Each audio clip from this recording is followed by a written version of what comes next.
অতএব অনুরোধ করে বলছি, যুব এখনো সময় আছে, তওবা করো, জবানটারে কন্ট্রোল করো। কমপক্ষে প্রতিদিন 5 ওয়াক্ত নামাজের পরে 5টা সূরার আমল করেন। ফজরের নামাজের পরে সূরা ইয়াসিনের আমল করেন। যোহরের নামাজের পরে সূরা ফাতিহা বা সূরা আর রহমান। আসরের নামাজের পরে সূরা নাবা। আম্মা ইয়াতাসাআলুন আনিন নাবাইল আযীম। মাগরিবের পরে সূরা ওয়াকিআ। আল্লাহর উপরে ভরসা করে বলছি, যদি কেউ মাগরিবের পরে সূরা ওয়াকিআর আমল চালু রাখে, ওই বান্দা মরণ পর্যন্ত রিজিকে কষ্ট পাবে না। কোন সূরা? কোন সময়? ইযা ওয়াকাতিল ওয়াকিআ লাইসা লিওয়াকাতিহা কাযিবা খাফিজাতুর রাফিআ ইযা রুজ্জাতিল আরদু রাজ্জা ওয়া বুসাতিল জিবালু বাসসা ফাকানাত হাবাআম মুনবাসসা। এশার নামাজের পরে সূরা মুলক। তাবারাকাল্লাযী বিয়াদিহিল মুলক ওয়া হুয়া আলা কুল্লি শাইইন কাদির। কমপক্ষে 5টা সূরা তেলাওয়াত করেন। যেই ঘরে আল্লাহর কোরআনের তেলাওয়াত চলবে 24 ঘন্টা ফেরেশতারা তার ঘর পাহারা দিবেন। ও পর্দার আড়ালের আম্মা জানেরা, 1 নম্বরে জবানে তেলাওয়াত চালু রাখেন। ফজরের নামাজ যারা পড়বেন সুন্নাত পড়িয়া ফরজ নামাজের আগে, এই মানবেন না হুদা কইতেছি, ফজরের সুন্নাত পড়িয়া ফরজ নামাজের আগে একটা জগ, এটার কি কয়, জগে বা গ্লাসে বা বোতলে পানি নেবেন। 11 বার দরুদ শরীফ পড়বেন। এরপরে ধরে ধরে গুনে গুনে 41 বার বিসমিল্লাহ সহ আলহামদু সূরা পড়ে আবার 11 বার দরুদ শরীফ পড়ে পানির মধ্যে ফু দিবেন। আর বাসায় সবাই ওই পানি পান করবেন। পৃথিবীতে সূরা ফাতিহার মতো ঔষধ আর জমিনে নাই। ফজরের সুন্নাত আর ফরজের মাঝখানে 11 বার দরুদ শরীফ, 41 বার আলহামদু সূরা, আবার 11 বার দরুদ শরীফ পরে পানির মধ্যে ফু দিয়া সারাদিন ওই পানি ঘরের সবাই পান করেন ইয়াকিনের সাথে। ফলাফল আসে না কেন? ইয়াকিন নাই এই জন্য। এবার হাঁটতেছেন, চলতেছেন, তেলাওয়াত করতে থাকেন, কারণ অক্ষর পড়লেই তো সওয়াব। 2 নম্বরে জবানের দ্বারা আর একটা আমল করবেন, আল্লাহর নামের জিকির। কার জিকির? সব সময় জিকির করবেন, লা ইলাহা ইল্লাল্লাহ। এই জিকির সব থেকে দামি। এর সাথে আরো যদি আপনি মিলাই থাকেন, সুবহান আল্লাহর জিকির করেন, তসবিহ পড়েন, আলহামদুলিল্লাহর তসবিহ পড়েন, আল্লাহু আকবারের তসবিহ পড়েন, প্রত্যেক নামাজের পরে সালাম ফিরাইয়া 33 বার সুবহান আল্লাহ, 33 বার আলহামদুলিল্লাহ, 34 বার আল্লাহু আকবার। এই আমলটা ডান হাতের আঙ্গুলের কর গুনে গুনে গুনে গুনে পড়বেন। দেখবেন আপনার ভাগ্যের চাকা খুলে যাবে ইনশাআল্লাহ। তাহলে 1 নম্বরে কোরআনের তেলাওয়াত, দ্বিতীয় হলো আল্লাহর নামের জিকির, 3 নম্বরে হাঁটতে চলতে উঠতে বসতে রসুলের উপরে দরুদ। পারলে নামাজেরটা পড়বেন, সময় থাকলে ছোট আকারে সাল্লাল্লাহু আলাইহি ওয়াসাল্লাম পড়বেন। আর একটা আমলের কথা বলবো, 3টা আমল গেল। 1 নম্বরে তেলাওয়াত, 2 নম্বরে আল্লাহর নামের জিকির, 3 নম্বর কি ভাই? দরুদ শরীফ। 4 নম্বর একটা আমল, এখানে যারা কোটি কোটি টাকা ঋণ হয়ে আছেন, আল্লাহর উপরে ভরসা করে বলি সব ঋণ আদায় হয়ে যাবে আপনার এই আমলটা করুন। সে আমলটা সবার সহজ একটা আমল, ইস্তেগফারের আমল। কিসের আমল? আস্তাগফিরুল্লাহাল আযীম, আস্তাগফিরুল্লাহাল আযীম, আস্তাগফিরুল্লাহাল আযীম। ওলামায়ে কেরাম লেখেন কমপক্ষে প্রতিদিন 300 বার ইস্তেগফারের আমল করেন, 300 বার দরুদ শরীফের আমল করেন। মিয়া সম্মানের জন্য মানুষের পিছে ঘুরেন, দুনিয়া আপনার পেছনে ঘুরবে, এই আমলটা করেন। নির্জনে বসে 300 বার তসবিহ হাতে নিয়া দরুদ পড়েন, 300 বার ইস্তেগফার পড়েন, ইনশাআল্লাহ গোটা দুনিয়া আপনার পাগল হয়ে যাবে। আপনি মানুষের পিছনে ঘুরবেন কেন? টাকার পেছনে ঘুরবেন কেন? দুনিয়ার সব আপনার পেছনে ঘুরবে। আমার হাত পরিচয় দিল না, কান পরিচয় দিনাই আমি মুসলমান, আমার জবান আমাকে পরিচয় দিল আমি একজন সব মখলুকতের মধ্যে একজন মানুষ। আবার এই মানুষের ভেতর থেকে আমাকে পাঠ করে দিল, আলাদা করে দিল আমার জবানের একটা আওয়াজ। মানুষ ঠিক আছে, তবে আমি হিন্দু না, বৌদ্ধ না, খ্রিস্টান না, ইহুদি না, আমি একজন কালেমাওয়ালা মুসলমান। এটা পরিচয় দিল আমার হাতে না জবানে? জবান। আবার মুমিন মুসলমানের ভেতরে আমার জবান আরো আলাদা করলো যে আমি মুসলমান ঠিক, এখানে সব আমরা মুসলমান। আপনার আল্লাহ আমার আল্লাহ দুই না এক? আপনার আমার নবী, আপনার কোরআন আমার কোরআন, আপনাদের কাবা আমার কাবা, আপনাদের কালেমা আমার কালেমা, আপনাদের ধর্ম আমার ধর্ম। দুনিয়াতে আমরা জন্মগ্রহণের সিস্টেমও, বিদায় বেলা কাফনের সংখ্যা, আমাকেও 3 কাফন, আপনাকেও 3 কাফন, মহিলাদের হবে আরো 2টা বেশি। কত হবে? কালার হবে আলাদা। কি কালার হবে? সবার জন্য না? আমাদের হুজুরদের কালার আলাদা? কে ধনী, কে গরিব, কে আলেম, কে মূর্খ, কোনো ভেদাভেদ নাই। কে শিক্ষক, কে ছাত্র, কে ইমাম, কে মুক্তাদি, কে টাকাওয়ালা, কে গরিব, কে রাজা, কে প্রজা, কে বক্তা, কে শ্রোতা, কোনো ভেদাভেদ নাই।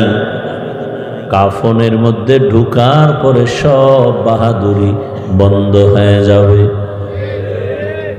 কাফনের উপরে লেখা থাকবে বড় হুজুরের লাশ, এমপি সাহেবের লাশ, টাকাওয়ালার লাশ। কে ধনী কে গরিব কাফনে লেখা নাই। কাফন পরার পরে সব বাহাদুর বন্ধ হয়ে যাবে। আমি এত সম্মানের মানুষ, একটা কাফন আমাকে কেউ বাড়াইয়াও দিবে না। রাস্তায় রিক্সা চালায় গরিব, সেও যদি মরে যায় তাকে একটা কাফন কেউ কমাইয়াও দিবে না। আমাকেও 3 কাফন, গরিবেরও 3টা কাফন হবে। আমার কাফনের কালারটা ভিআইপি হবে, সব সমান। জানাজার সিস্টেমও কি এক?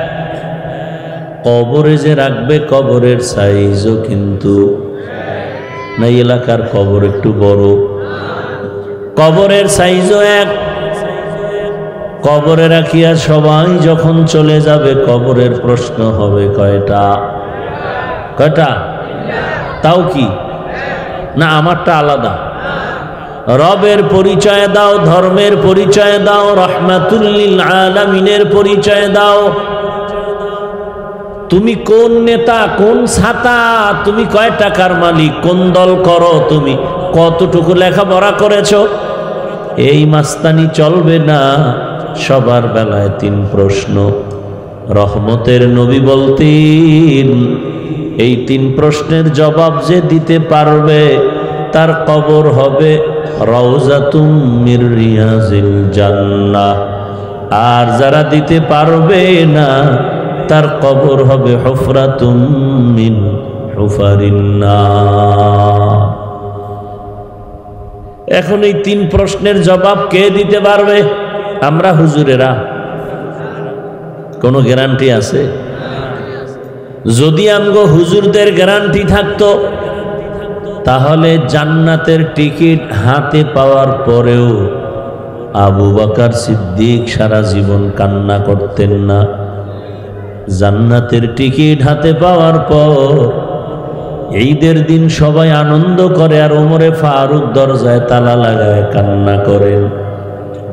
সাহাবী আবু হুরায়রা রাদিয়াল্লাহু আনহু বলেন, খলিফাতুল মুসলিমিন ঈদের আনন্দ বাদ দিয়া কাঁদেন কেন? আজকের ঈদের আনন্দ। ওমরে ফারুক রাদিয়াল্লাহু আনহু বলেন, আনন্দ তো ওই ব্যক্তি করবে যার মধ্যে কোনো পেরেশানি নাই। আপনার কিসের পেরেশানি? রমাজান চলে গেল, রোজা রাখলাম, কবুল হলো কিনা পেরেশানি।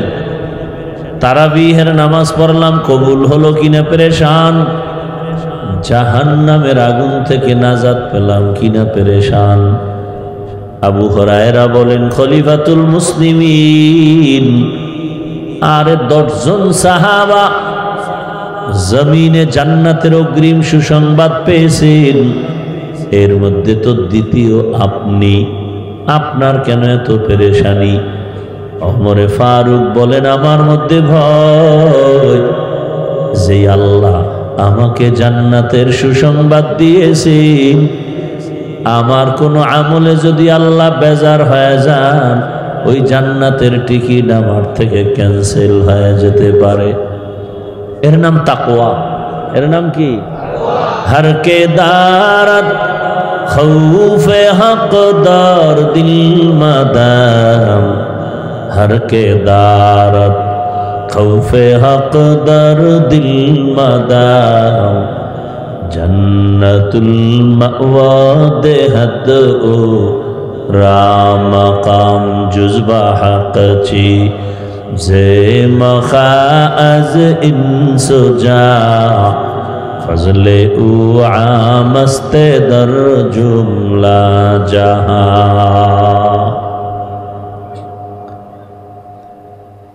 তো আল্লাহ বলেন, জবানটারে কন্ট্রোল করো। জবান একদিকে বড় অস্ত্র, আর একদিকে জবান বড় নেয়ামত। আমাকে পার্থক্য করে দিল এই জবানের দ্বারা আমি একজন মানুষ, আবার আমাকে আলাদা করে দিল আমি একজন মুমিন।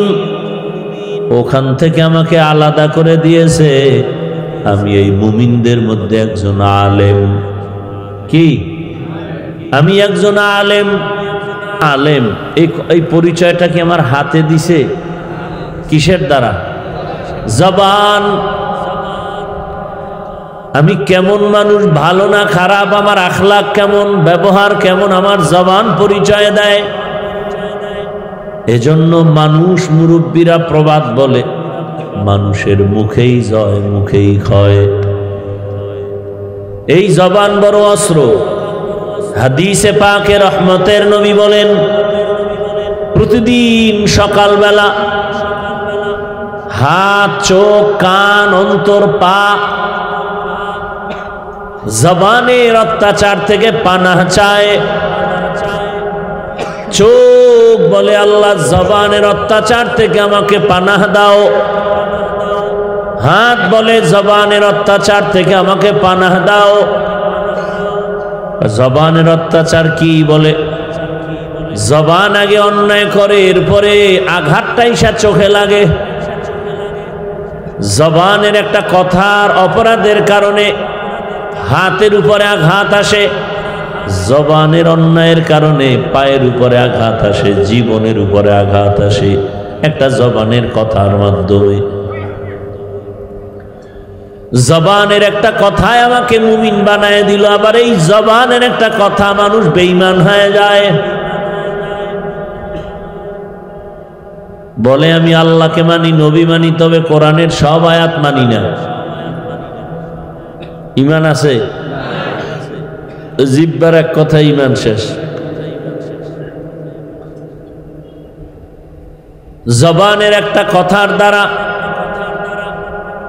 পরিচয় হয়ে গেল আমি মানুষ। জবানের পরিচয়, আমার পরিচয় হয়ে গেল আমি একজন ভালো নাকি খারাপ মানুষ। এই জবান দিয়ে আমি কালেমা পড়েছি, আমি মুমিন, আবার আল্লাহর বিরুদ্ধে কথা বলেছি, আমার ঈমান চলে গেল। অচেনা একটা মেয়েকে জবানের কথার দ্বারা যখন কবুল বলেছে, ইজাব কবুল হয়ে গেল, অপরিচিত মেয়েটা তার আপন হয়ে গেল স্ত্রী। অপরিচিত মেয়েটা আপনার স্ত্রী হয় কিসের কথায়? জবান। আবার এই জবান দিয়া যদি বলেন তালাক দিয়া দিলাম, জবানের এই কথার দ্বারা আপনার আপন স্ত্রী বিদায় হয়ে গেল। এই জবান বিচারক বিচারের চেয়ারে বসে যদি ফাঁসির আসামিকে বলে তোমাকে বেকসুর খালাস, ফুলের মালা গলায়, আবার এই জবানের কথা দিয়ে যদি নিরপরাধকে বলো রে হ্যান্ডকাপ লাগাও জেলখানায়, জবানের এত মূল্য। এই জবান যেদিকেই মারবে সেদিকেই কেটে যায়। এজন্য আল্লাহ বলেন জবানটারে কন্ট্রোল করে নেও, জবানটারে কন্ট্রোল করো, না হয় সামনে আগানোর কোনো পথ নাই। এই জবানের দ্বারা বান্দা তুমি আমার মাওলার দিকে আগায় যাও, জবানের দ্বারা পরিচয় দেও তুমি আল্লাহর প্রিয় গোলাম। এখন কন্ট্রোল কিভাবে করবেন? হাত অন্যায় করে রশি দিয়া বেঁধে দাও, হাত আর অন্যায় করবে না। পা অন্যায় করে রশি দিয়া বাঁধো, পা অন্যায় করবে না। কানে অন্যায় কথা শুনে পট্টি লাগায় দাও, অন্যায় কথা কানে যাবে না। চোখ অন্যায় জিনিস দেখে, চোখের মধ্যে পর্দা লাগাও, নেকাপ লাগাও, অন্যায় দেখবে না। জবানের আটকাইবেন কেমন? এটারে রশি দিয়া বাঁধাও যায় না, নেকাপ লাগানো যায় না, কষ্টে লাগানো যাবে না। জবানটাকে কন্ট্রোল কিভাবে করবেন? একদিকে এটা কত বড় নিয়ামত। কত মানুষ দুনিয়াতে আছে খানাও খায় কিন্তু জবানে আওয়াজ নাই, কথা বন্ধ আছে না? এদেরকে আমরা কি বলি? বোবা। এই যুবক, তুমি যে জিব্বা নাড়ায় মাকে গালি দাও, বাবাকে গালি দাও, শিক্ষকের গালি দাও, আলেমরে গালি দাও, আল্লাহ যদি তোমারে বোবা বানাইতেন বলো তুমি কেমনে গালি দিতা?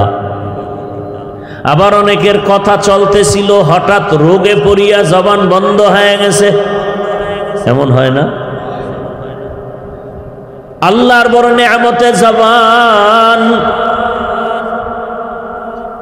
দুনিয়াতে আসার পর আজ পর্যন্ত এই জিহ্বা নামের মেশিনটা নাড়ায় নাড়ায় কত কোটি কোটি কথা সাপ্লাই দিলাম। এই কথাগুলো কোন মেশিনে তৈরি হয়? ওই মেশিনটা কোথায়? ওই মেশিনের তেল পেট্রোল অকটেন কে দেন? বিদ্যুতের বাতি জ্বলে বিল দেওয়া লাগে।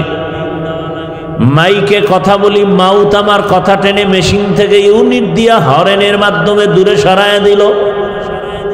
এই মেশিনটাও দীর্ঘ আনলিমিটেড চলবে না, একটা টাইম আছে। যদি লাগাতার চালাইতেই থাকে হঠাৎ করে মেশিন গরম হয়ে আগুন লেগে যাবে।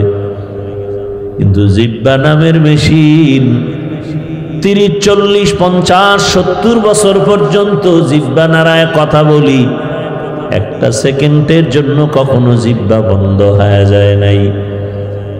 কথা বলতে বলতে ঠোঁট ব্যথা করে, গাল ব্যথা করে, কপাল ব্যথা করে, মাথা ব্যথা করে, জিহ্বা কখনো ব্যথা করে না। কত বড় নিয়ামত! আল্লাহ বলেন এই জবানটারে কন্ট্রোল কর। জবানের একটা কথার দ্বারা মায়ের কলিজা ঠান্ডা, আবার এক কথায় মায়ের চোখের পানি বের হয়ে যায়। এই জবানের একটা কথা মানুষ জিরো থেকে হিরো হয়, আবার একটা কথার দ্বারা হিরো থেকে জিরো হয়ে যায়। জবানটাকে কেমনে কন্ট্রোল করবা? হাত কন্ট্রোলে আনা যাবে, পা যাবে, চোখ কন্ট্রোল করা যাবে, জবানটারে কেমনে করি? আল্লাহ নিজে বলেন আমার কাছে একটা মেডিসিন আছে, ওই মেডিসিনটা যদি ব্যবহার করো জবানটা কন্ট্রোল করা সম্ভব। অন্য দুনিয়ার কোনো চালাকি করিয়াও জবান কন্ট্রোল করা যাবে না। আমার দেওয়া কুদরতের ওই মেডিসিনের নাম হলো তাকওয়া। মেডিসিনের নাম কি? হর কে দারত খৌফে হক দর দিল মাদাম জন্নতুল মাওয়া দেহদ রাম কাম জুজবা হক ছি জে মখাজ ইনসো যা ফজলে উআ মস্তে দরজুম লা জাহা। আপনাদের খারাপ লাগতেছে? জবানকে কন্ট্রোল করার একমাত্র মেডিসিনের নাম তাকওয়া। তাকওয়ার শব্দের অর্থ হলো ভয়। ভয়ের আরবি হলো খৌফ, ভয়ের আরবি হলো খশিয়া। ইন্নামা ইয়াখশাল্লাহ মিন ইবাদিহিল উলামা। আল্লাহ বলেন জমিনে আমার বান্দা বান্দীদের মধ্যে আলেম যারা, উলামা যারা আমাকে ভয় করবে। ভয় করার মানে কি? ওয়া আম্মা মান খাফা মাকামা রাব্বিহি ওয়া নাহান নাফসা আনিল হাওয়া ফাইন্নাল জান্নাতা হিয়াল মাওয়া। খাউফুন মানিও ভয়, খাশিয়াতুন মানিও ভয়, তাকওয়া মানিও ভয়।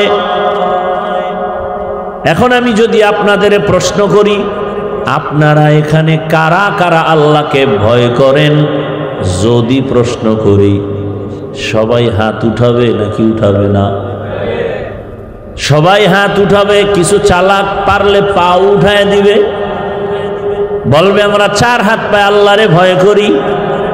আরো যারা চালাক তারা বলবে হুজুরদের থেকে আমরা আরো বেশি ভয় করি। অত সেখানে বহু আশেক আছে, নামাজ নাই, রোজা নাই, তেলাওয়াত নাই, বয়ানে আসছে ঠিক, তবে আজ ফজর পড়ে নাই, জোহর আসর মাগরিব এশাও পড়ে নাই। এমন আশেক নাই? সেও বলে আমি আল্লাহকে ভয় করি, আর আমি 5 ওয়াক্ত নামাজ ঠিক রাখিয়াও বলি আল্লাহকে ভয় করি। আপনি দাড়ি না রেখে বলেন আল্লাহকে ভয় করি, আর আমি দাড়ি রেখে বলি আল্লাহকে ভয় করি। আপনি পর্দা লঙ্ঘন করে বলেন আল্লাহকে ভয় করি, আর আমি পর্দা রক্ষা করে বলি আল্লাহকে ভয় করি। আপনি হালাল না খেয়ে বলেন, হারাম খেয়ে বলেন আল্লাহকে ভয় করি, আর আমি হারাম থেকে দূরে থেকে হালাল খেয়ে বলি আল্লাহকে ভয় করি। বলেন 2 ভয় কি সমান? মূলত আপনি ভয় করেন না। বলে তাহলে ভয় যে করি তার প্রমাণটা কি? উদাহরণত বলি, প্রত্যেক সন্তান তার মা বাবাকে ভয় করে। প্রমাণ কি? বলে মা বাবার চোখের সামনে সন্তান অন্যায় করে না কেন? বলে শাস্তির ভয়। ছাত্র শিক্ষকের ভয় করে, বলে প্রমাণ, বলে শিক্ষকের সামনে ছাত্র অন্যায় করে না কেন? শাস্তির ভয়। আল্লাহর জাতির কসম,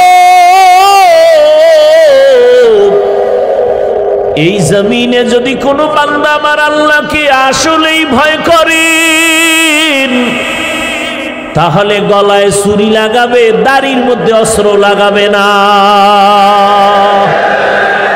तुको जाओ सुन्नते अहमद को जा बा मुहम्मद कैबुअद निस्बतुरा मन अहब्बा सुन्नती कौले रसूल मजदाए का नमाई हम कुन कबूल। भाईरा आमार, জবান কন্ট্রোল করার জন্য যে মেডিসিন তার নাম তাকওয়া। তাকওয়ার মূল কথা বেশি বেশি নামাজ পড়ো কয় না, বেশি বেশি জিকির করো এর নাম তাকওয়া বলে না, বেশি বেশি তেলাওয়াত করার নাম তাকওয়া না।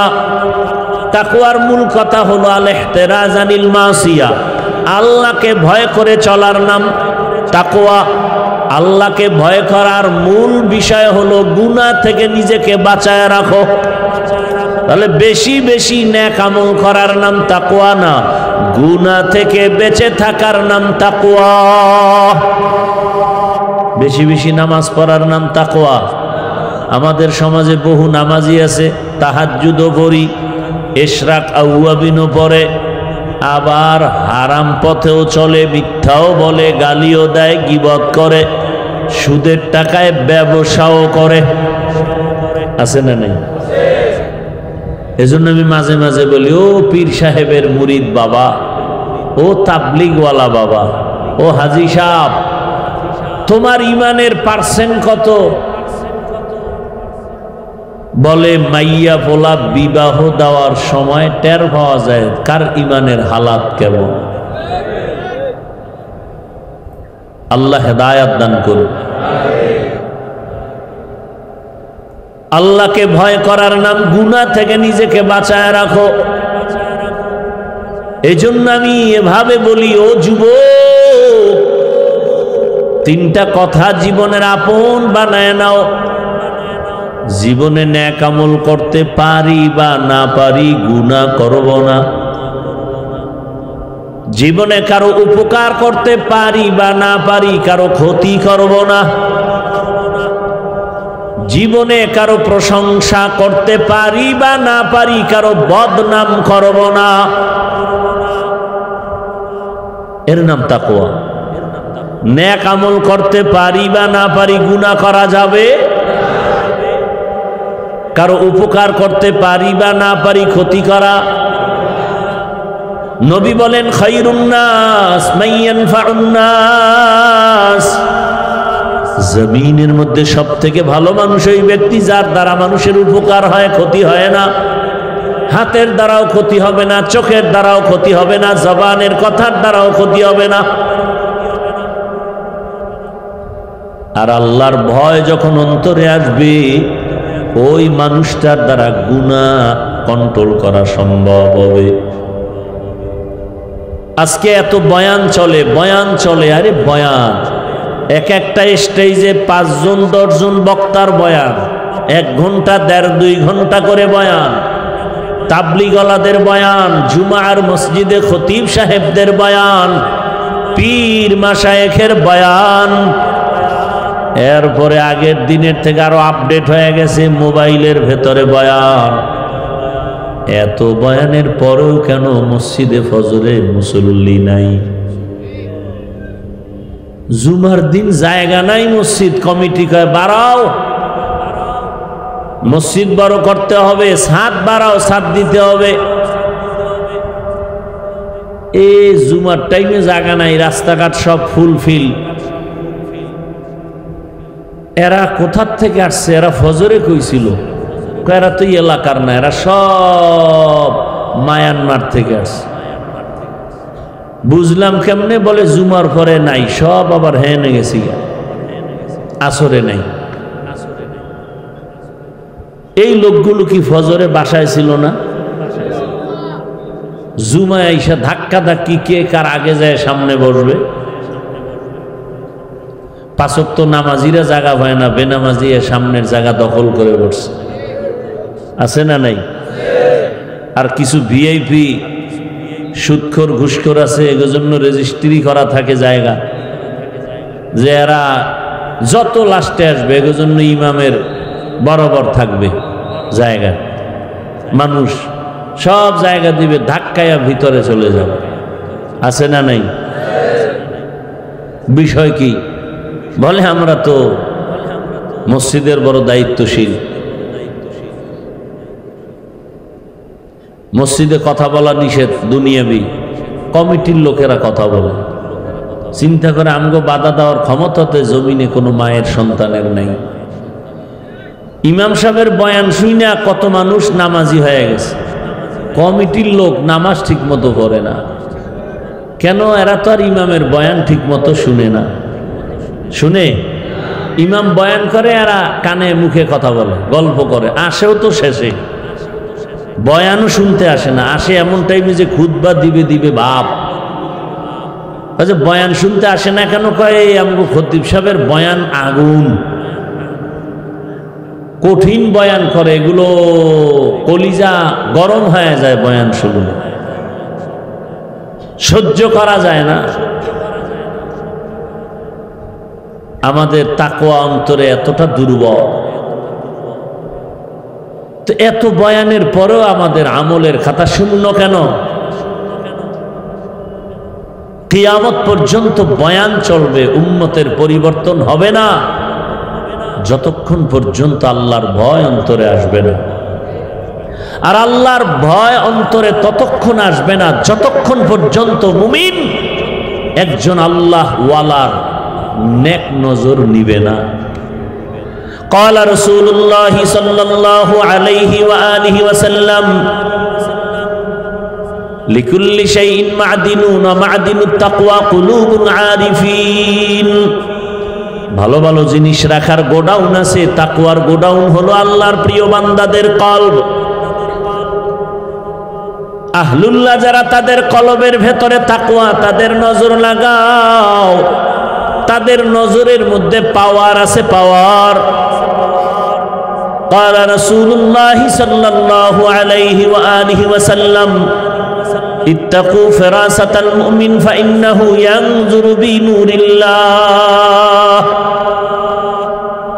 মুমিনের পাওয়ার আল্লাহ দান করেন, এই বিষয়ে তোমরা সতর্ক ভয়, কারণ তোমরা যা দেখো না, আল্লাহর বিশেষ বান্দা বিশেষ ক্ষমতায় অনেক কিছু দেখেন যা সাধারণ মানুষ দেখে না। মসজিদে নববীর মধ্যে খুতবা দিতেছেন, বাঘের হুঙ্কারে হযরত ওমর হঠাৎ খুতবার মাঝখানে একটা অপ্রাসঙ্গিক আওয়াজ দিলেন, ইয়া সারিয়াতাল জাবাল, ইয়া সারিয়াতাল জাবাল, ইয়া সারিয়াতাল জাবাল। এই সারিয়া, পাহাড় পাহাড় পাহাড়। ওমর আওয়াজ দিছেন খুতবার মাঝে, অপ্রাসঙ্গিক আওয়াজ। মদিনায় বসে সারিয়াকে বলছেন, এই সারিয়া, পাহাড়। সারিয়া কই? বলে মদিনা থেকে 2000 কিলোমিটার দূরে ইরানে ইসলামের পক্ষে যুদ্ধ করে। সারিয়াকে জিজ্ঞাসা করা হলো, ওমরের আওয়াজটা শুনছিলানি? বলে কাছে বসে যেভাবে শোনা যায় তেমনই শুনেছি।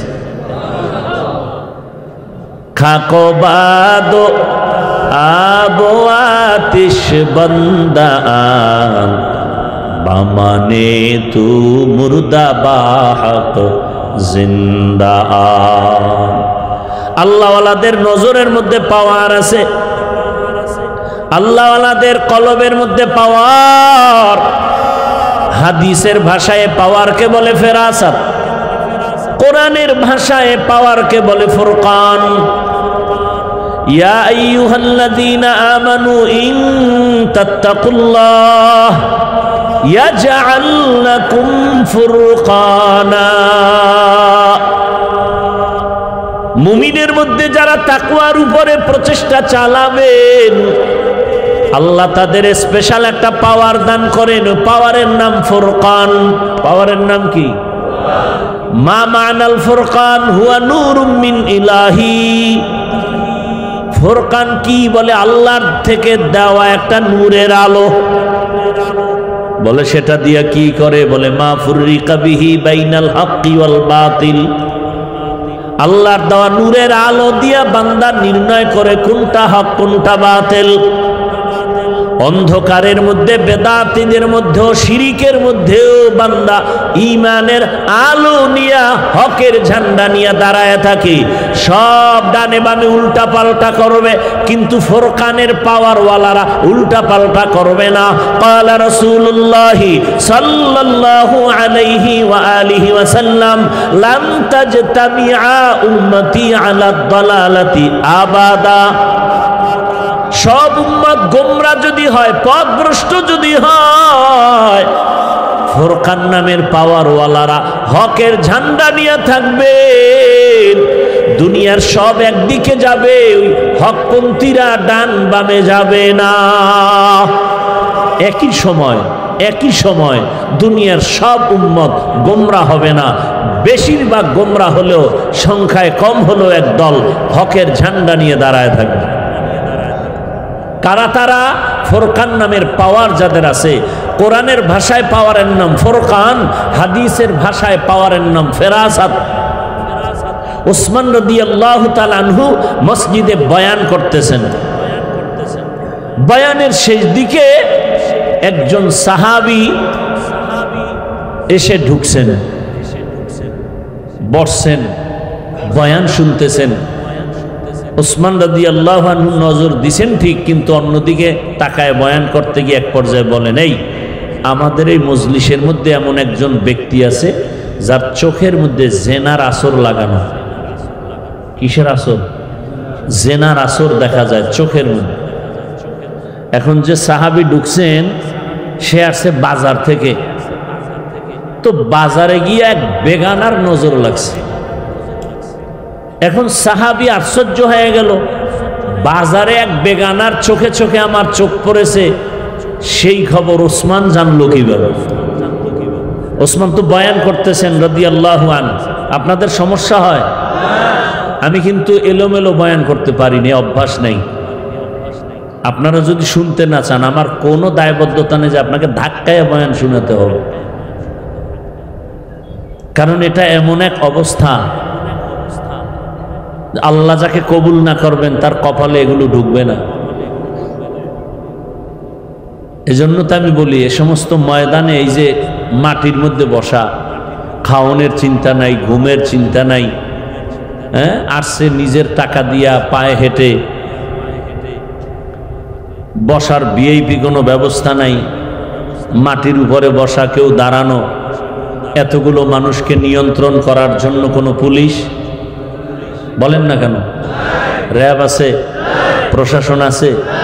দুনিয়ার কোনো মাস্তান টাকাওয়ালা যদি এতগুলো মানুষ এখানে বসাইতে চাইতো, এক নাম্বার কথায় জান্নাতিকেও আসতো না গাঞ্জাখোর ছাড়া। নাম্বার দুই, এতগুলো মানুষ এখানে জমা করার জন্য ওই টাকাওয়ালার ফ্রি গাড়ি দেওয়া লাগতো। আপনাদের কেউ ফ্রি গাড়ি দিছে? দেয় নাই। নাম্বার তিন, এখানে আসার পরে ভিআইপি বসার ব্যবস্থা করত। আপনাদের বসার ব্যবস্থা ভিআইপি? পৃথিবীতে এর থেকে থার্ড ক্লাসের বিছানা হতে পারে না। চার নাম্বার, এখানে আসার পরে ফাঁকে ফাঁকে নাস্তা দিতে হতো, না হয় চেয়ারের বাড়ি। কি এই সিস্টেম দেখেন নাই? মিটিংয়ে বসছে, একটা সবাই বসছে, নাস্তা চলতেছে, প্যাকেট একটা কম পাইছে, বাইরে বাইরে শুরু হয়ে গেছে, চেয়ার উঠতেছে বাতাসে। আবার ওই দলের কিছু কুলাঙ্গারেরা ভিডিও করে জাতিকে জানাইতেছে যে দেখো আমরা কত বড় বেয়াদব। আছে না নাই? কেমন কুলাঙ্গা! নিজের দলের কিছু উল্টাপাল্টা হলে এটা আবার প্রকাশ করে ভিডিও করে যারা দেখায়, ওগো 24 ঘন্টা ফিডে তো দল থেকে বহিষ্কার করা উচিত, ওরা তো কুলাঙ্গার, দলের কলঙ্ক। কয় ফিডামুখী, আমিও তো এই আকামের মধ্যে একজন। কারে ফিডে? নষ্ট কোথাকার। এরপরে এই মানুষগুলোকে নিয়ন্ত্রণের জন্য কত পুলিশ, কত র্যাব, কত কিছু লাগে। শেষ পর্যন্ত ভয় থাকলে কুত্তা এনে হাজির করে, কারণ মানুষ বেঈমানি করতে পারে, কুকুর বেঈমানি করে না। বডিগার্ড বডির উপরে গুলি মারে, আর কুকুর না খাইয়া সারা রাত মালিকের বাড়ি পাহারা দেয়। কিন্তু দেখেন তো এই মজলিসটা, কোনো প্রশাসন নাই, পাহারাদার নাই, চুপচাপ সবাই বসে আছে, কোনো আওয়াজও। এই মুহূর্তে কেউ টেলিফোন করলেও ধরবে না, কেটে দিবে। কথা ঠিক না? যতবার টেলিফোন করবে বারবার কল কেটে দিবে। 3-4 বার দেওয়ার পরে হঠাৎ ধরতেও পারে। আর সেই কলটা যদি বাসার থেকে আসে তো আজকে রাত্রে তার খবর আছে।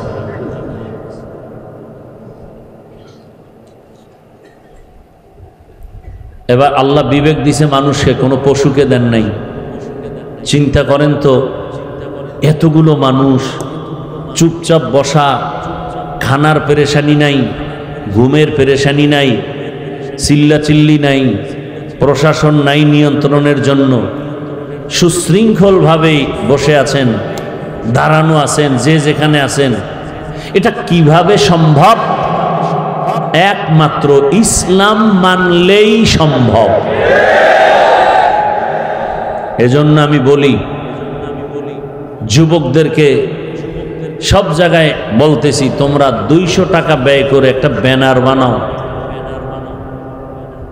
2 ফিট 3 ফিটের ব্যানার বানাইয়া রাস্তার মোড়ে মোড়ে টানাও, আর স্লোগান লেখো, একমাত্র শান্তির ঠিকানার নাম ইসলাম।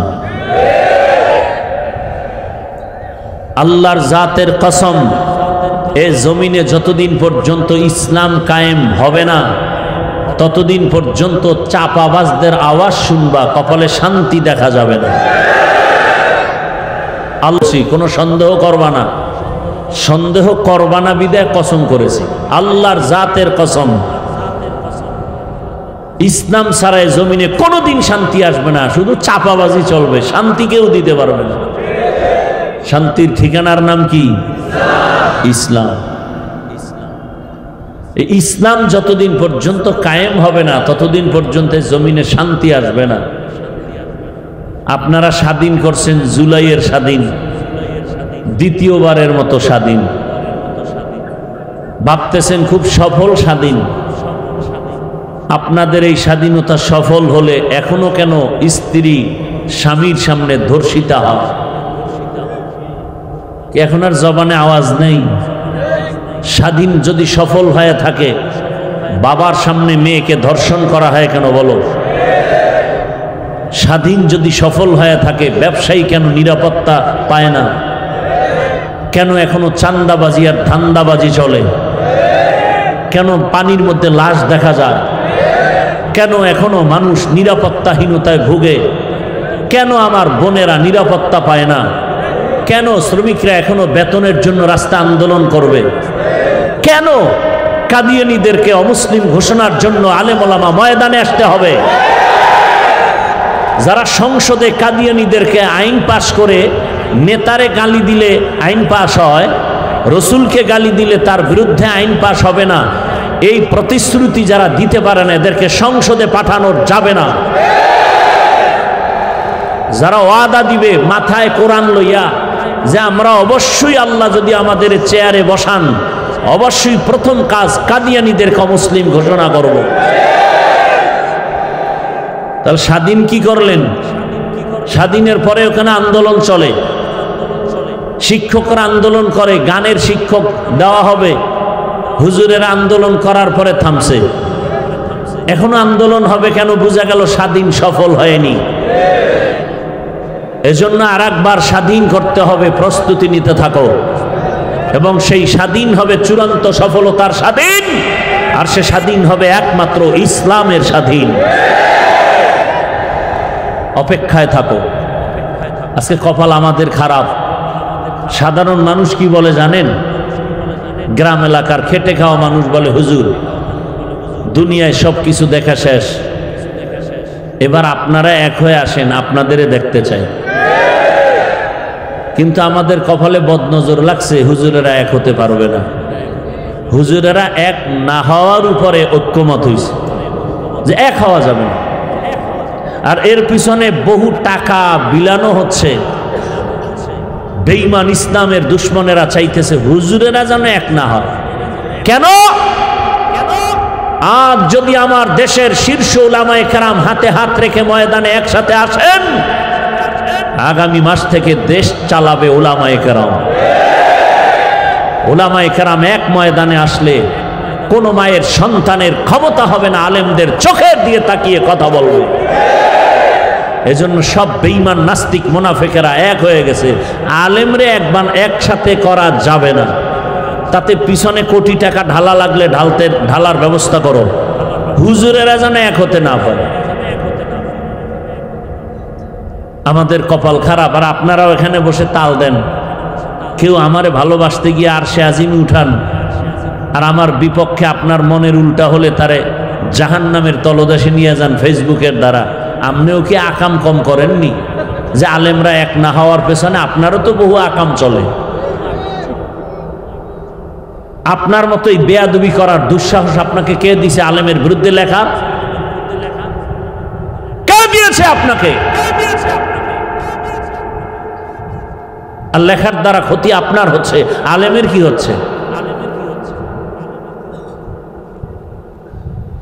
আল্লাহ উলামায়ে কেরামদেরকে এক হওয়ার তৌফিক দান করেন। যদি এক না হয় এখনো সুযোগ আছে, যদি না হয় তো কপালে বহু ফিডে আছে, রেডি থাকেন। আল্লাহ হেদায়াত দান করুন। দুনিয়ার রাষ্ট্রীয়ভাবে কত রাষ্ট্র কাদিয়ানীদেরকে অমুসলিম ঘোষণা করলো, আর আমার দেশটার মধ্যে এত মাওলানা, এত মুফতি, এত মাদ্রাসা, এত মসজিদ, এত তাবলিগ, এত পীর মাশায়েখ, এত মুসলমান, এই দাবিটা আদায় করা যাচ্ছে না শুধু নেফাকি অন্তরওয়ালাদের কারণে। আল্লাহ হেদায়াত দান করুন। রাগ করতেছেন না? এটা কি রাজনীতির প্যান্ডেল?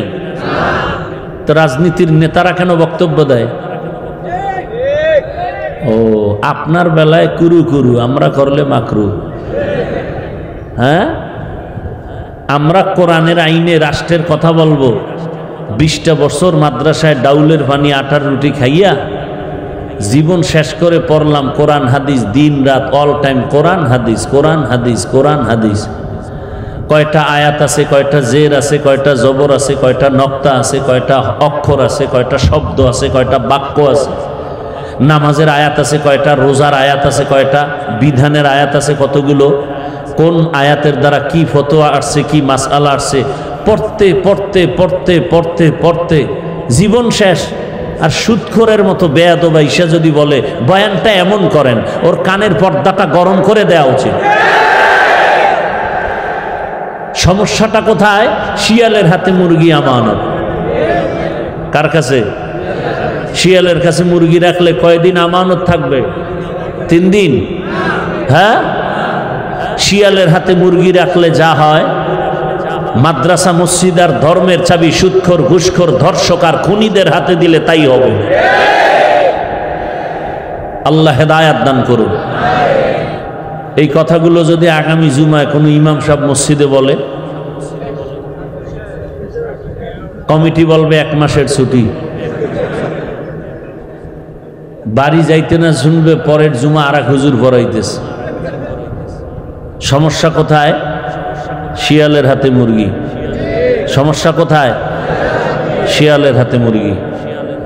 এজন্য বলি, এই মুসলমান বাবারা,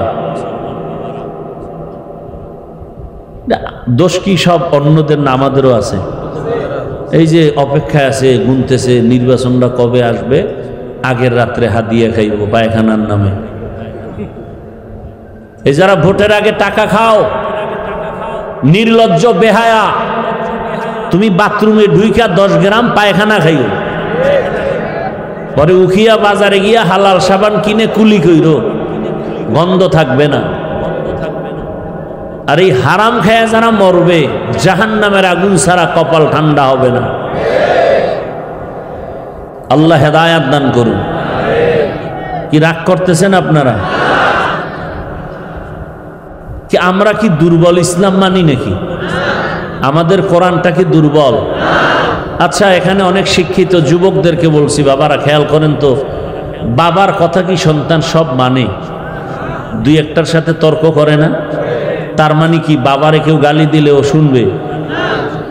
ও কলারটা ধরে বলবে, এই বেয়াদব, আমার সাথে বাবার তর্ক হোক যাই হোক, কিন্তু বাবার অপমান তো আমি মেনে নিব না। কি? তাহলে এখানে বহু আল্লাহর বান্দা আছেন, নামাজ ঠিক মতো পড়েন না, কিন্তু আল্লাহকে মানেন তো, কথা বলেন না কেন? রোজা ঠিক মতো রাখেন না। তাহলে আপনার সামনে যদি ইসলামটাকে কেউ খাটো করে, আপনার উচিত ছিল না তার কলারটা ধরে, এই বেঈমান, আমি নামাজ ঠিক মতো পড়ি না ঠিক, কিন্তু আমার ইসলামরে খাটো করলে তোর জীবনটা শেষ করে দেব। এতটুকু ঈমান কি আপনাদের নাই?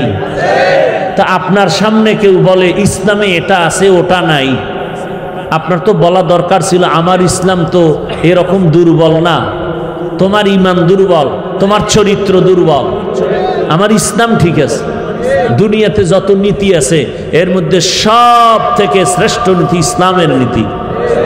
দুনিয়াতে পরিবার নীতি আছে, সমাজ নীতি আছে, অর্থনীতি আছে, রাষ্ট্রনীতি আছে, রাজনীতি আছে, সবগুলোর থেকে ইসলামের নীতি শ্রেষ্ঠ। কয় রাজনীতির মধ্যে ধর্মকে টানা যাবে না, তুমি ধর্ম আর রাজনীতি আলাদা, এটা তোমারে কে বললো? আমাদের ইসলাম আর সমস্ত নীতি তো একসাথে লাগানো, যে সমাজ নীতি আলাদা, ইসলাম আলাদা, পরিবার নীতি আলাদা, ইসলাম আলাদা। আমাকে ইসলাম তো এমন না। আমাদের সমাজ নীতি ইসলাম, পরিবার নীতি ইসলাম, একসাথে লাগানো। রাজনীতি, রাষ্ট্রনীতি ইসলাম, একসাথে লাগানো। আলাদা কি করার অধিকার আপনাকে কে দিল? হ্যাঁ, আপনি রাজনীতি করেন না, এ নিয়ে আপনার সাথে দ্বন্দ্ব নেই। নামাজ পড়েন না, দ্বন্দ্ব নাই। কিন্তু যদি বলেন আমি নামাজ পছন্দ করি না, তা আপনাকে ছাড় নাই। আপনি দাড়ি রাখেন না, দ্বন্দ্ব নাই। যদি বিরোধিতা করেন, ছাড় নাই। আপনি পর্দা করেন না, দ্বন্দ্ব নাই, আপনাকে বুঝাবো। কিন্তু বিরোধিতা করলে কোনো ছাড় নাই। ব্যবধান আছে না নাই? যে নামাজ পড়ে না সে মুমিন, মনে আগ্রহ আছে পড়বে, কিন্তু যে পছন্দ করে না সে বেঈমান। ব্যবধান আছে না নাই? যে পর্দা করে না সে মুমিন, কিন্তু যে পর্দা পছন্দ করে না সে বেঈমান। যে ইসলামের রাজনীতি করে না সে মুমিন, কিন্তু যে বিরোধিতা করবে সে বেঈমান। আল্লাহ বুঝার তৌফিক দান করেন। আমি কি কোরআন ও হাদিসের বাইরে বলছি কিছু? আমি কোনো দলের ব্যানারে আসছি এখানে? আমার জীবনের মূল ইসলাম। আমি ইসলামকে মূল জায়গায় রেখে কথা বলতেছি। সহজ কথা। কোরআনে নাই এমন কিছু আমরা বলবো না, বলার চেষ্টাও করি না। যদি ভুলে কিছু কোনো কথা বের হয় আমাকে বলেন, আমি তওবা করব, কানে ধরে উঠবস করবো। এখনই বলেন যে হাফিজ ভাই কোরআন হাদিসের বাইরে একটা কথা এভাবে চলে গেছে, বলেন, আমি এখন কানে ধরে উঠবস করব। আল্লাহর কোরআনে কি রাষ্ট্রনীতি নাই? ইউসুফ নবী মিশরের অর্থমন্ত্রী ছিলেন, এই ঘটনা নাই? সুলাইমান নবী গোটা দুনিয়া পরিচালনা করছেন, এর কোরআনে নাই? আমি তো সেগুলো বলতেছি।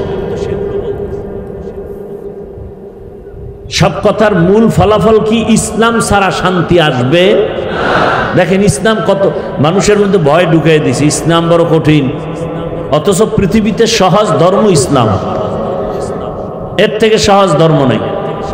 মানুষের স্বভাব কি? খানা খাবে। কিংবা আমাদের স্বভাব কি? খানা খাওয়া না না খাওয়া।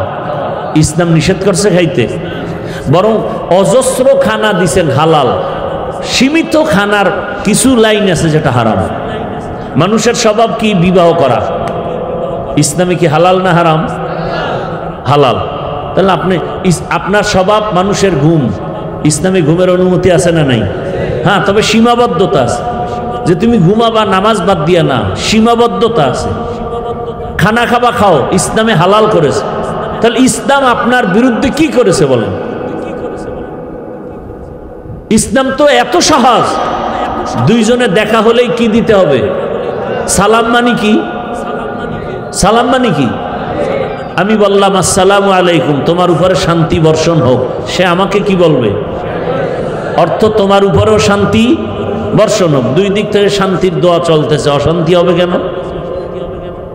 ইসলাম কত সুন্দর। বলে এই বড়রা ছোটকে আদর করো, মায়ার নজরে দেখো। ছোটদেরকে বলে বড়দের সম্মানের নজরে দেখো। বড়রা যদি ছোটদেরকে মায়ার নজরে দেখে, কোনোদিন ছোটদের উপরে বড়রা জুলুম করবে না। ছোটরা যদি বড়দের সম্মানের নজরে দেখে, কোনোদিন ছোটরা বড়দের সাথে বেয়াদবি করবে না। ইসলাম কত সুন্দর। কর্মচারীকে বলে ও মালিক, তোমার কর্মচারী কাজ করে, ঘাম ঝরার আগে বেতনটা দিয়া দাও। আন্দোলন হবে না, মনে কষ্ট থাকবে না। আগামী দিন সময় মতো কর্মচারী হাজির হয়ে যাবে। ইসলাম এত সুন্দর। ইসলামে মিথ্যা কথার অনুমতি নাই, গালি দেওয়ার অনুমতি নাই, গীবত করার অনুমতি নাই। একজন বিধর্মী আসলেও ইসলাম বলে তাকে সম্মানের সাথে এক গ্লাস পানি পান করায় দাও। ইসলাম বলে খারাপ আচরণ করবা না।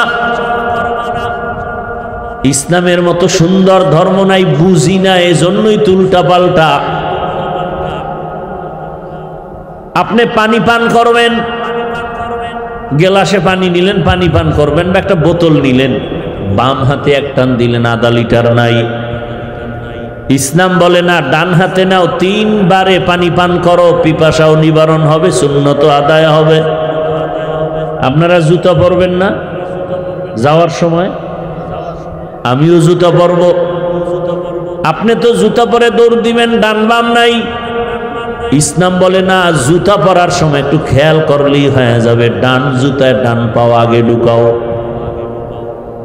বাম পায়ে বাম জুতাটা পরে নাও। 2 পায়ে যখন জুতা ঢুকলো, এরপরে যখন তুমি কদমটা দিবা, ডান কদম আগে দাও। এটা কষ্ট।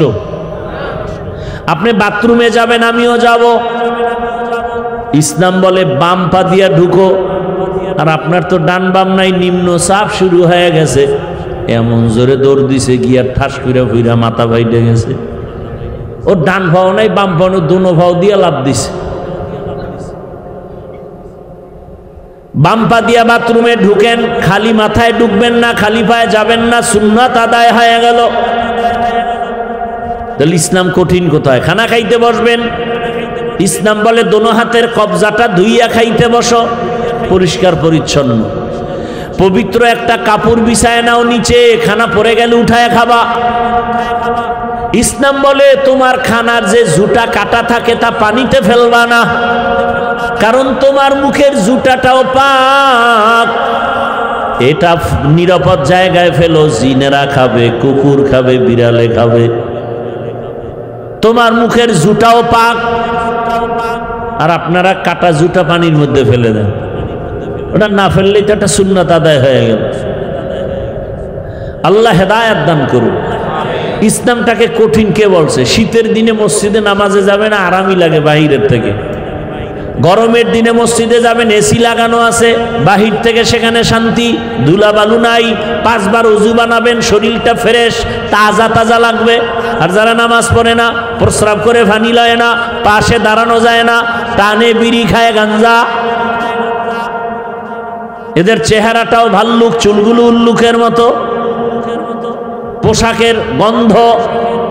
কেউ ধৈর্য বলে কয় না মসজিদে যাব না, আমার পোশাক ঠিক নেই, বেহায়ার মতো বলে ফেললো আমার পোশাক ঠিক নেই।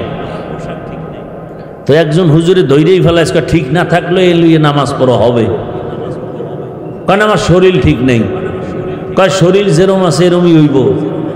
পরে দেখা যায় বাঁচার উপায় নেই, আমার মনই ঠিক নেই।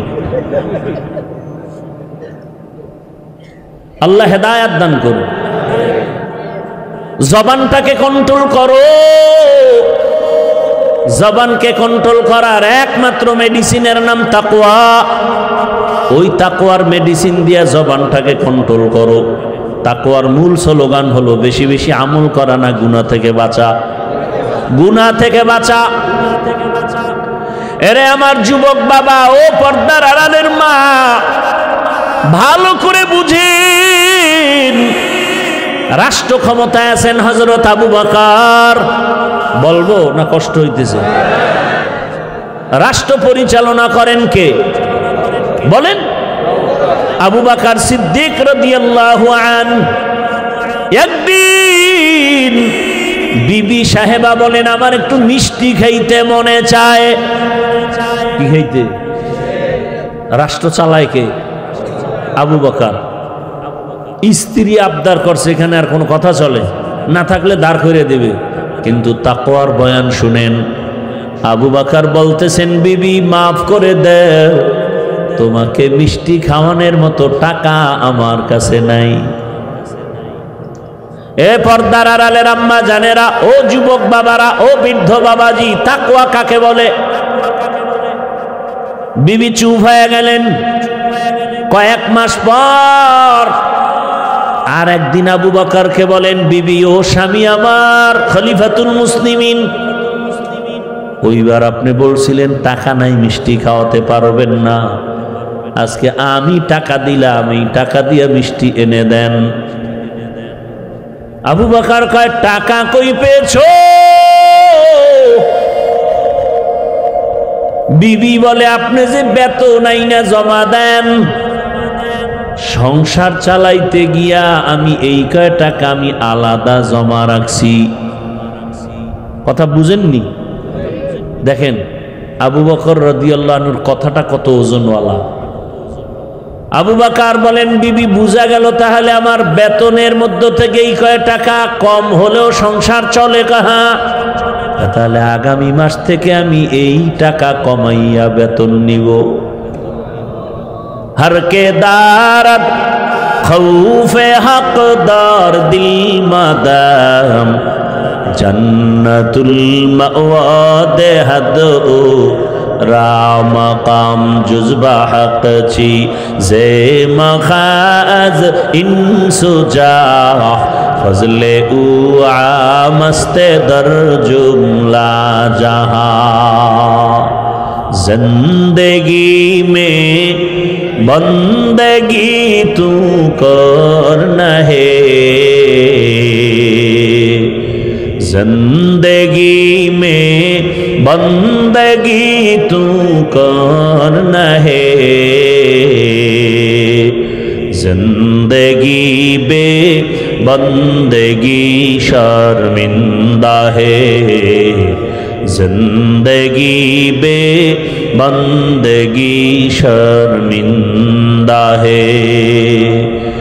यहाँ हम सब मुसाफिर दिल ना लगा, अहले दिल की नजर से रूह करता जा, यहाँ हम सब मुसाफिर दिल ना लगा, अहले दिल की नजर से रूह करता जा,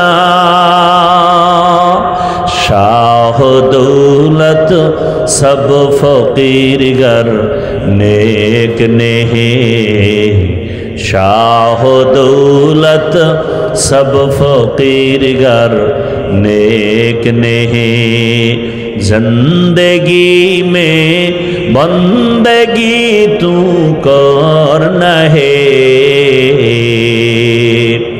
जिंदगी में बंदगी तू करना है,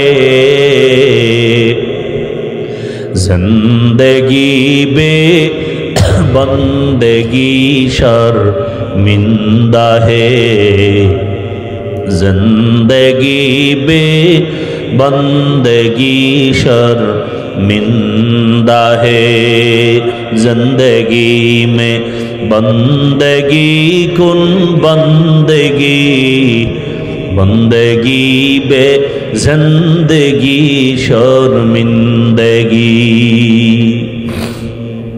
ভাইরা আমার,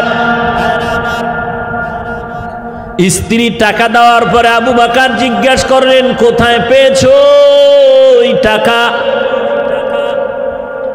আমনের বউ যদি এই টাকা দিত জিজ্ঞাসা করতেননি, ওটার আরো গোপন রাখতেন, মনে মনে দোয়া ইনুস করতেন যে বিবি ধন্যবাদ তোমার, এরম দিও, মাসে মাসে দিও, তোমারে আরো দোয়া করব। জিগাইবেন এই টাকা কি চুরি কইরা দাও না কোথা থেকে দাও? কিন্তু আবু বকরের তাকওয়া বিবি, কোথা থেকে তুমি টাকা এনে দিলা? ভাইরা আমার, ওমরে ফারুকের ঘটনা তাকওয়া। বিবি সাহেবা বললেন খলিফাতুল মুসলিমিন ওমর, সামনে ঈদ আসতেছে, সন্তানদের একটু বস্ত্র কাপড়ের জন্য টাকা নাই, ব্যবস্থা করেন। ওমরে ফারুক রাদিয়াল্লাহু আনহু বলেন আমার তো কাছে টাকা নাই, কেমনে ব্যবস্থা করি? বিবি পরামর্শ দিছে অগ্রিম বেতন নিয়ে আসেন 1 মাসের। কয় মাসের? 1 মাসের অগ্রিম বেতন নিয়ে আসেন। ওমর অর্থ মন্ত্রণালয়ের দায়িত্বে যে আছেন তাকে চিঠি লেখলেন, আমাকে আগামী মাসের অগ্রিম 1 মাসের বেতন দিয়া দাও। চিঠিটা যখন বাহক নিয়া অর্থ মন্ত্রণালয়ের দায়িত্ব জিম্মাদারের কাছে দিল, চিঠিটা পাইয়া চোখের পানি ছাড়লেন। সাইরা টাকা দিবে দূরের কথা, তিনি আর একটা চিঠি লেখলেন। চিঠি লেখা বলে, খলিফাতুল মুসলিমিনের কাছে চিঠি দিয়ে আসো। ওমরে ফারুক রাদিয়াল্লাহু তাআলা আনহুর কাছে যখন আবার উল্টা চিঠি আসলো, তাকায়া ওমর চোখের পানি ছেড়ে কান্না করেন।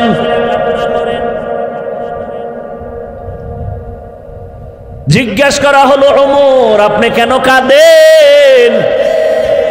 বলে, আমি চিঠি দেখে কাঁদি। অর্থ মন্ত্রণালয়ের জিম্মাদার আমাকে টাকা দেওয়ার পরিবর্তে 2টা শর্ত লেখছে, এই 2 প্রশ্ন দিয়া দিছে, 2 প্রশ্নের জবাব দিলে সে আমাকে টাকা দিবে, আর আগে দিবে না। 1 নম্বরে শর্ত দিছে, খলিফাতুল মুসলিমিন আপনি যে 1 মাসের অগ্রিম বেতন চাইলেন, আপনি যে আগামী মাস পর্যন্ত ক্ষমতার চেয়ারে থাকবেন তার গ্যারান্টি কি? গ্যারান্টি আছে?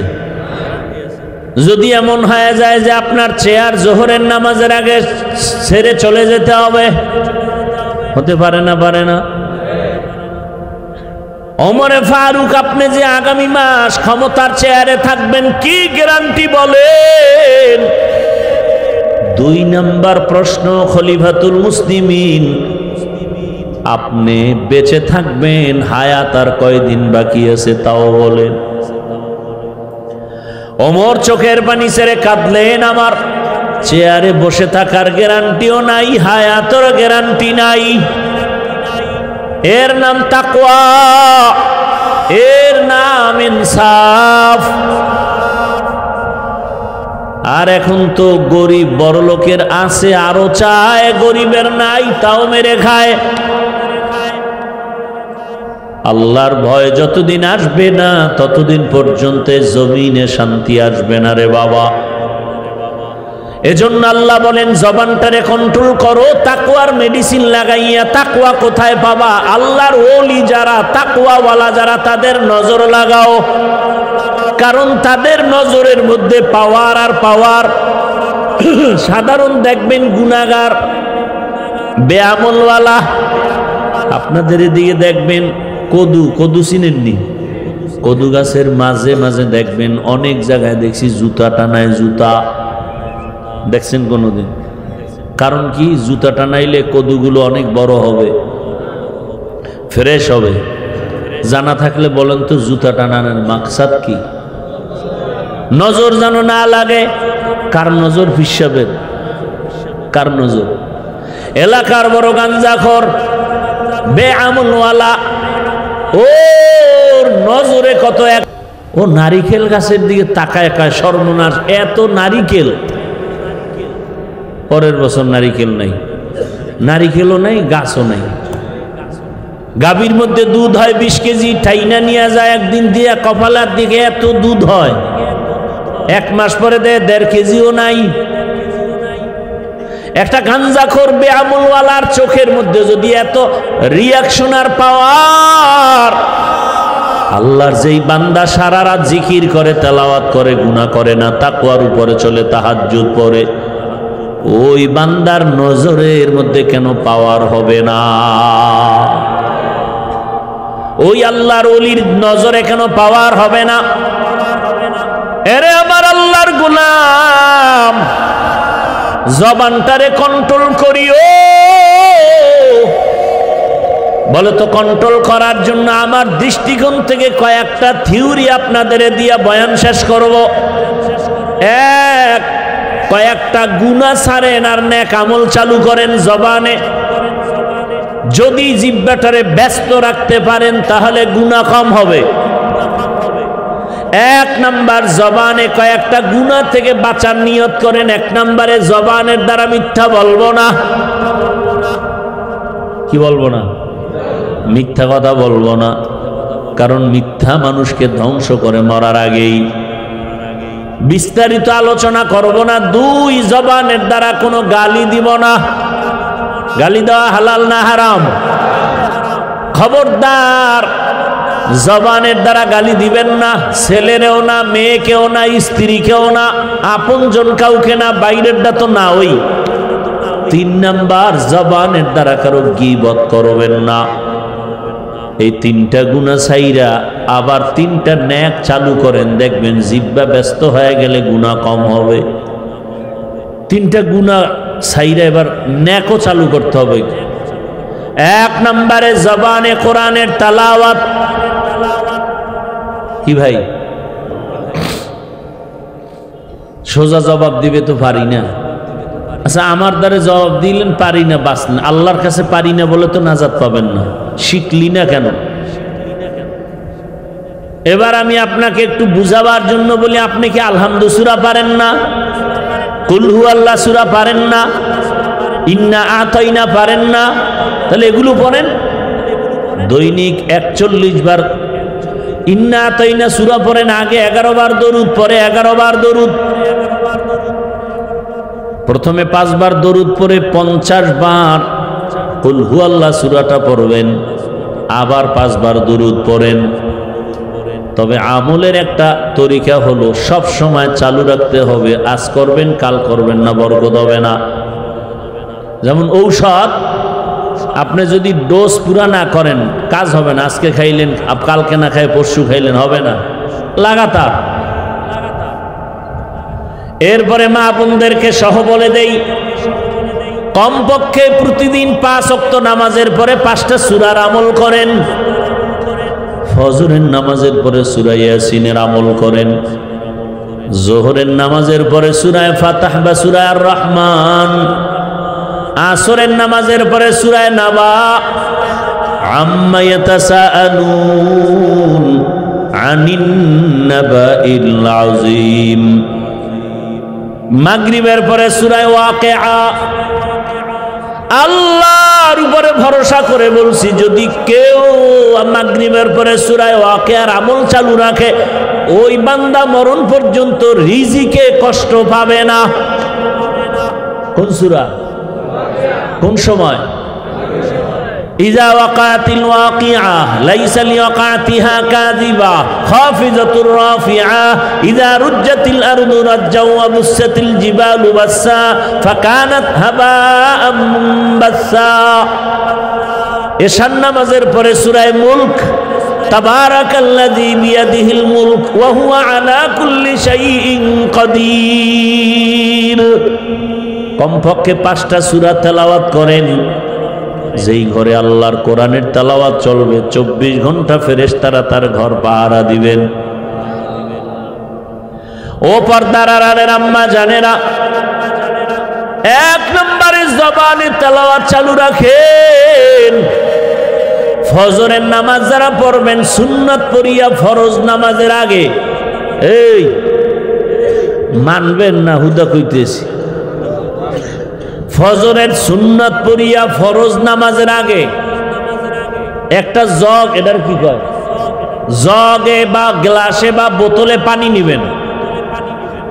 11 বার দরুদ শরীফ পড়বেন। এরপরে ধরে ধরে গুনে গুনে 41 বার বিসমিল্লাহ সহ আলহামদু সূরা পড়ে আবার 11 বার দরুদ শরীফ পড়ে পানির মধ্যে ফু দিবেন। আর বাসায় সবাই ওই পানি পান করবেন। পৃথিবীতে সূরা ফাতিহার মতো ঔষধ আর জমিনে নাই। ফজরের সুন্নাত আর ফরজের মাঝখানে 11 বার দরুদ শরীফ, 41 বার আলহামদু সূরা, আবার 11 বার দরুদ শরীফ পরে পানির মধ্যে ফু দিয়া সারাদিন ওই পানি ঘরের সবাই পান করেন ইয়াকিনের সাথে। ফলাফল আসে না কেন? ইয়াকিন নাই এই জন্য। এবার হাঁটতেছেন, চলতেছেন, তেলাওয়াত করতে থাকেন, কারণ অক্ষর পড়লেই তো সওয়াব।